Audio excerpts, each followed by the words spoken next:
Konnichiwa minasan. Hello friends, how are you? Welcome to Saral Japani YouTube channel. Friends, this is the playlist called Japanese Lessons for Beginners and today we are at lesson 115. So you might be wondering why I have not come today with a PowerPoint presentation unlike all the previous lessons. So friends, the topic that we are going to discuss today, it may not require a PowerPoint. So what is the topic? The topic is unknown facts about gozaimasu and sumimasen. So now why we are discussing these two words at this point here? This is because we have been discussing conjugation of verbs, the mass form, the stem form, the plain form. So this is in continuation with that. Since gozaimasu and sumimasen are probably the two most common words which we utter from our mouth every now and then, but do we really know the meaning of these two words apart from what we know already? So in this lesson we are going to discuss about very uncommon facts about gozaimasu and sumimasen. So let's start. First of all, gozaimasu. So all that we know so far about gozaimasu is that it is a polite expression to end words like Ohio or arigato, that is good morning or thank you. So if we do not add gozaimasu to Ohio or arigato, then those remain informal version or impolite version which can be used with younger people or friends. But if we want to uh, say these words formally or to a senior person or an elderly person, then we have to add gozaimasu. So gozaimasu is a polite expression, this we know. But now if you look at this word gozaimasu, so it ends in mas. That means this must be a verb, isn't it? Since we have been discussing stem form and we have been converting them to the mass form, so I thought why not discuss gozaimasu as well. So if gozaimasu is the formal present tense of a verb, then what should be the stem form or the plain form or the base or root form of gozaimasu? It will be gozaru, isn't it? Gozaru. Now what is the meaning of the word gozaru? This is what is more important so that we understand what does gozaimasu mean. Gozaru is basically another polite version of the verb aru. Yes, aru, from which we get arimasu, which is probably the most common verb in present Japanese. Arimasu, arimasen, arimasen deshita, arimashita. So all these belong to verb aru. Now in the ancient time in Japan, when it was the samurai period, so at that time people used to add go in front of aru, that is go aru. To make the pronunciation simpler, they made it gozaru, because goaru it's little difficult to pronounce. So as I had discussed earlier that in Japanese, to make the pronunciation easier, they used to modify the pronunciation and used to add or remove certain syllables from the words. So similarly, goaru becomes gozaru. So gozaru is the verb, is a polite form of aru, which means to exist. So gozaru also means to exist or to be. Now what does that mean in the context of arigato gozaimasu or ohayo gozaimasu? Now arigato is thanks. If we add gozaimasu, which is the formal version of gozaru, that means to exist. That means you are placing your thanks in front of the person, because gozaimasu means to exist or to be present. For example, you might remember we had used the example of tsukue no ue ni hon ga arimasu. Do you remember? Tsukue no ue means on the table, hon, that means book, ga arimasu, that means there is a book on the table. So there is a book placed on the table. So here the our verb arimas means to exist. The book exists on the table, the book is placed on the table. So very similarly, gozaimasu, which is another, again I am repeating, it is the more polite version of arimasu. So gozaimasu means I am placing my thanks in front of you. That is arigato gozaimasu. That means the thanks arigato, it exists in front of that person, or this makes the expression more polite.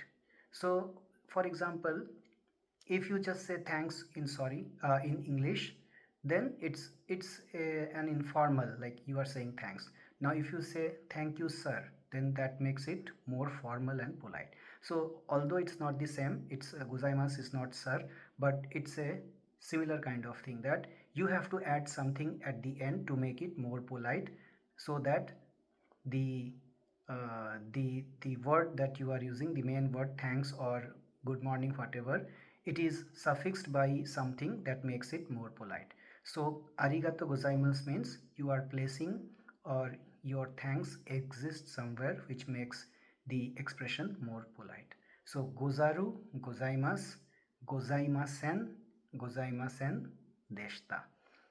So now you know what is gozaimasu, from where it has come, and what is the actual meaning of the verb gozaru, which is the stem verb from which gozaimasu is formed.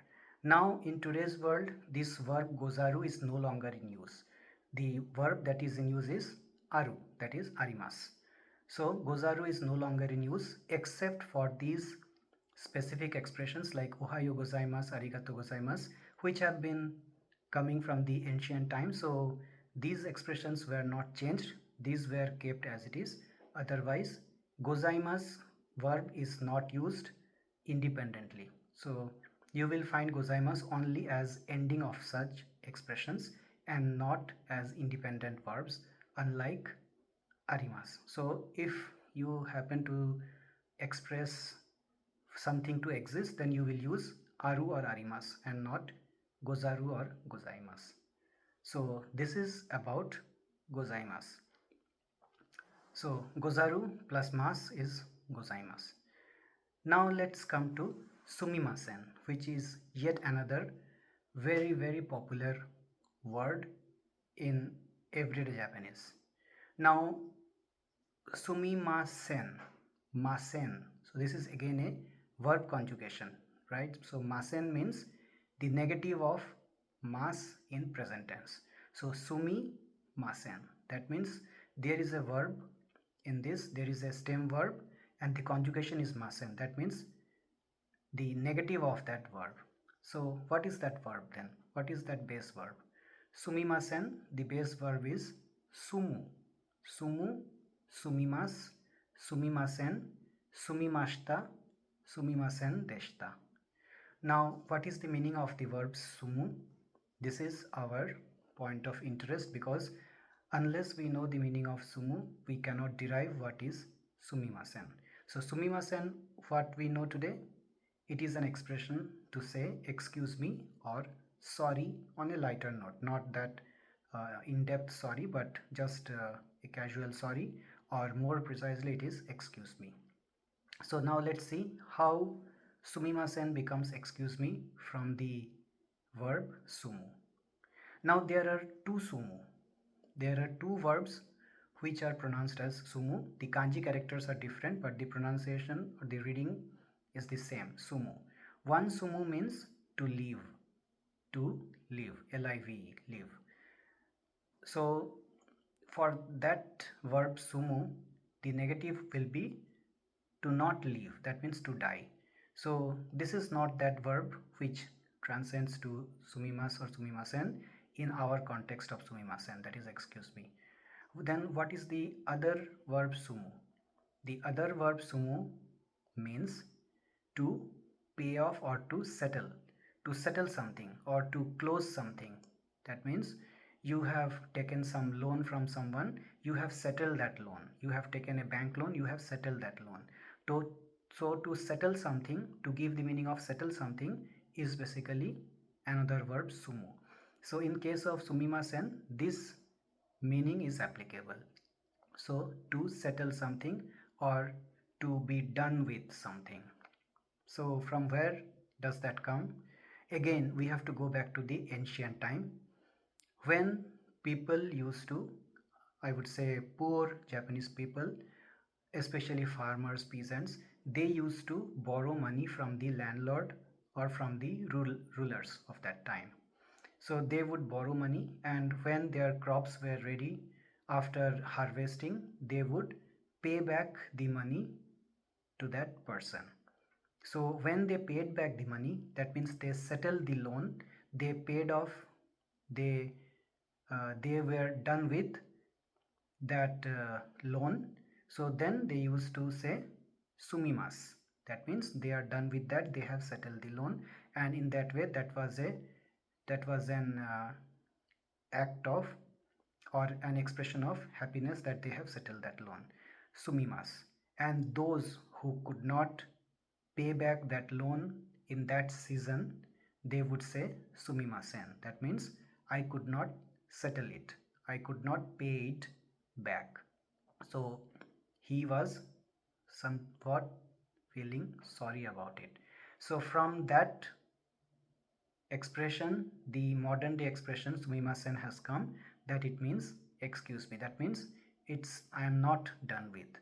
Now that was regarding paying back something, or you borrowed something from someone, you were not able to pay him back, so you said sumimasen, that is okay.